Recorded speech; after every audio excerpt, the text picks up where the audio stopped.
The Next Generation looked polished, calm, in control. But behind the view screen, it was anything but. Fired cast members, last-minute rewrites, painful uniforms, and scenes so chaotic it's a miracle the Enterprise ever made it to air. This wasn't just a sci-fi revival, it was a war to get it right. These are 15 weird facts about Star Trek, The Next Generation, and one bonus twist that'll make you see the final frontier in a whole new light. Number 1. On screen, Data looked flawless. Golden skin, blank stare, a machine built to last. But behind the scenes, Brent Spiner was peeling off his face, literally. In Season 1, the makeup team used a metallic pigment fused with a harsh adhesive to give Data that synthetic glow. But no one tested how it would react under studio lights, or with human skin. Long hours of filming caused the paint to crack and melt. The adhesive clogged pores. And when it came time to remove it, it was like ripping off a layer of skin. Spiner dealt with rashes, eye swelling, and breakouts so bad that some days he could barely tolerate the reapplication.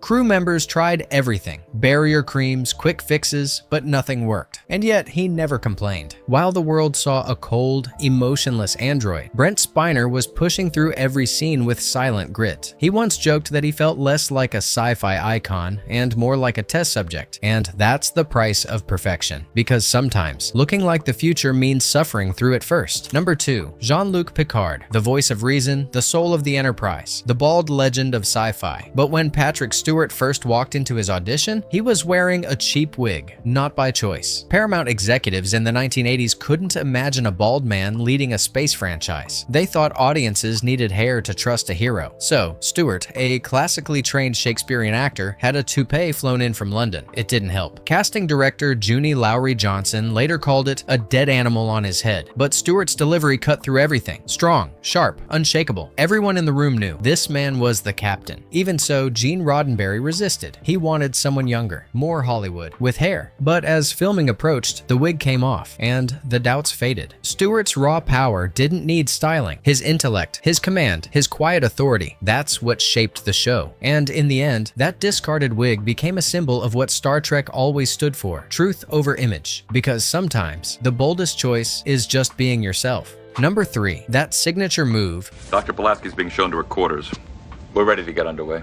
Grand. Stepping over the back of a chair like gravity didn't apply became one of Riker's trademarks. Fans loved it. Memes were born. But it didn't start as a character quirk. It started with pain. Years before TNG, Frakes injured his back while working as a furniture mover. The strain never fully healed. So when the show's standard issue Starfleet chairs proved too stiff and awkward to sit in quickly, Frakes had to adapt. Instead of bending and twisting, he swung his leg over the top, fast, controlled. It wasn't just cool, it was survival. The move caught on. Directors stopped correcting him. Writers didn't question it. It was just how Riker sits. And what began as a workaround for chronic pain became one of the most quietly iconic gestures in sci-fi history. Number 4. When TNG launched in 1987, Star Trek creator Gene Roddenberry was back at the helm, at least on paper. But behind the scenes, something was shifting. Roddenberry was in poor health and fiercely protective of his vision. He clashed with writers, rejected scripts, micromanaged storylines, and slowly the creative team started pulling away. Producers brought in new voices, Rick Berman, Michael Piller, who began reshaping the tone of the show. More conflict, more risk, more emotional realism. And while Roddenberry still had a title, his influence faded by season 3. Writers began quietly rewriting episodes after he gave notes. Some say entire scenes were shot behind his back. Others believe the shift saved the show. Roddenberry passed away in 1991, but by then, TNG had already evolved into something new, still respectful, still visionary, but more human, and the man who created Star Trek slowly became a ghost on his own bridge. Number 5. Today, the holodeck is legendary, a place where imagination runs wild, and Picard can swordfight in 19th century Paris before tea time. But when TNG was first being developed, the holodeck was on the chopping block. Writers loved it, fans eventually adored it, but producers saw one thing: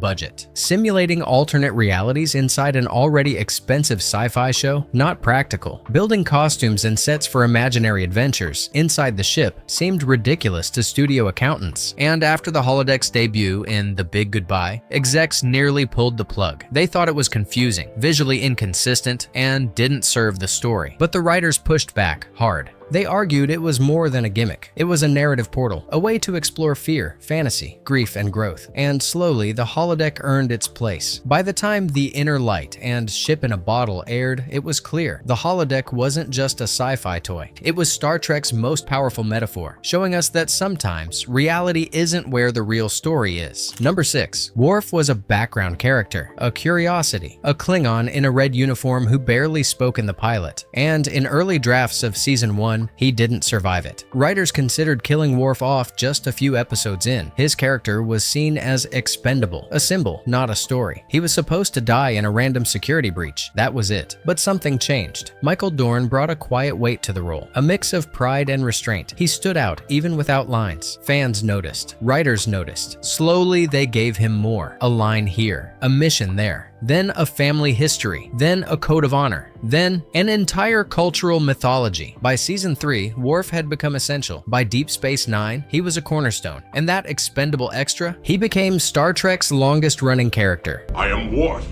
commanding the Enterprise. Number 7. You know those early shots of the Enterprise drifting past stars, nebulae, and strange energy clouds? They looked oddly beautiful, dreamlike, a little hazy. There's a reason for that. They were shot through a real fish tank. Special effects budgets were tight in Season 1. Digital space simulations were still in their infancy. So, visual effects supervisor Rob Legato filled a tank with water, added ink and glitter, and filmed it under specific lighting to simulate deep space textures. It was genius, cheap, creative, and completely convincing. Those swirling clouds, ink drops, those shimmering distortions, refraction. Viewers saw cosmic wonder. What they were actually watching was aquarium magic. And hey, if these stories are already blowing your mind, just wait. We're only halfway through, and some of the wildest moments are still ahead. If you're enjoying the ride so far, go ahead and hit like and subscribe. There's more Starfleet drama, last-minute casting chaos, and one legendary cameo you probably never knew about. Trust me, let's keep going. Tell him he's a pretty cat.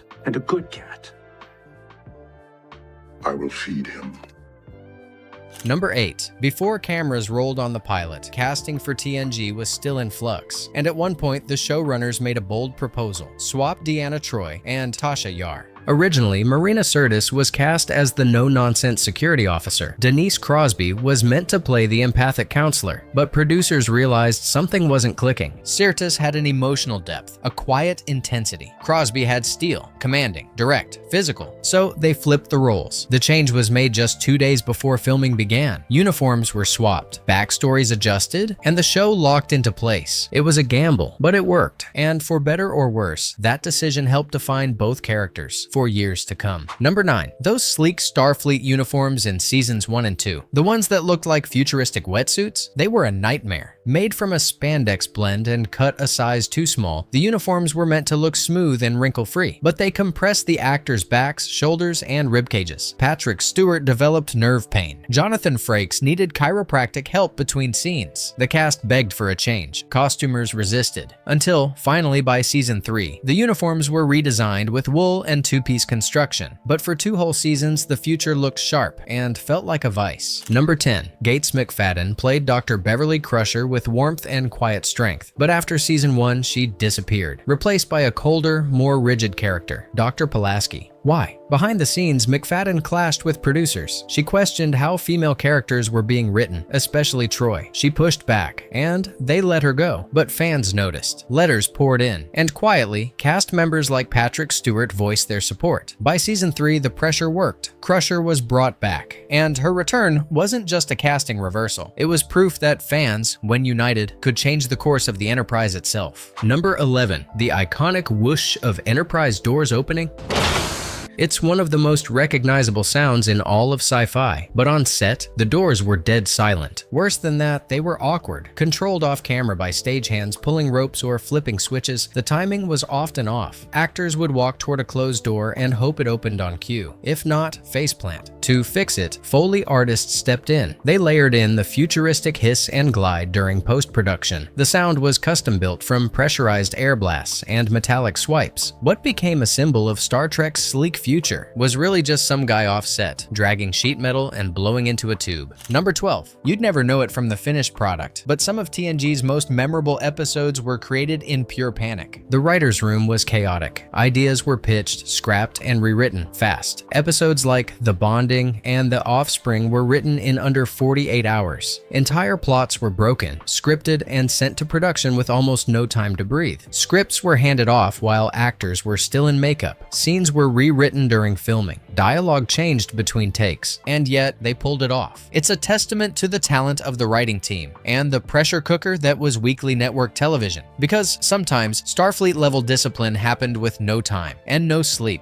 Number 13. When producers first heard Whoopi Goldberg wanted to be on Star Trek, they thought it was a prank, but it wasn't. Goldberg, fresh off her Oscar nomination for The Color Purple, personally called the production team. She grew up watching the original series, and seeing Nichelle Nichols as Uhura changed her life. She once said, "There's a black woman on TV, and she's not a maid." She didn't want special treatment. She just wanted to be a part of it. The team created Guinan, an enigmatic bartender with wisdom that seemed to stretch across galaxies. No backstory. No need for combat, just presence. And in doing so, they added one of the most quietly powerful characters in the entire franchise. Number 14. In 1987, Patrick Stewart arrived in Los Angeles with a suitcase and a 6-week rental. That's how long he thought the next generation would last. He didn't think Americans would buy into a new enterprise with a bald British captain. He called his family back in the UK and told them to treat it like an extended vacation. Even after the pilot, he was still skeptical. But episode by episode, something shifted. Fan mail started arriving, ratings climbed, the cast grew tighter, and by season 3, Stewart stopped calling it a gig. He started calling it home.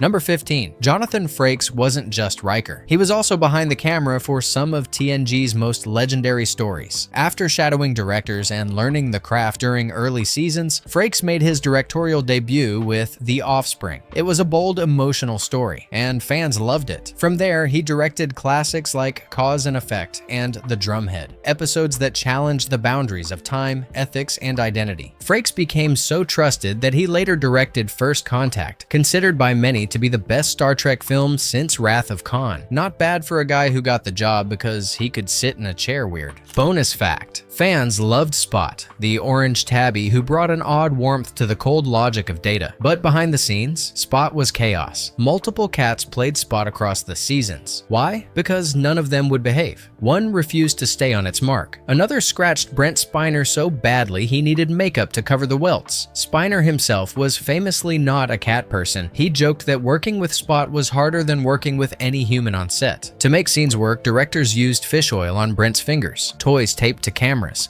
and even green screen tricks to make Spot look calm and obedient. But the truth? Spot was an unpredictable, camera-hating menace who somehow became one of Star Trek's most beloved pets. It just proves, even in the future, cats do what they want. The next generation didn't just carry on Star Trek's legacy, it redefined it. And behind every phaser and uniform was a story you never saw until now. If one of these facts surprised you, hit like, subscribe, and drop your favorite in the comments. Thanks for watching, and remember what Captain Picard once said. Seize the time, Maribor. Live now. Make now always the most precious time. Now will never come again.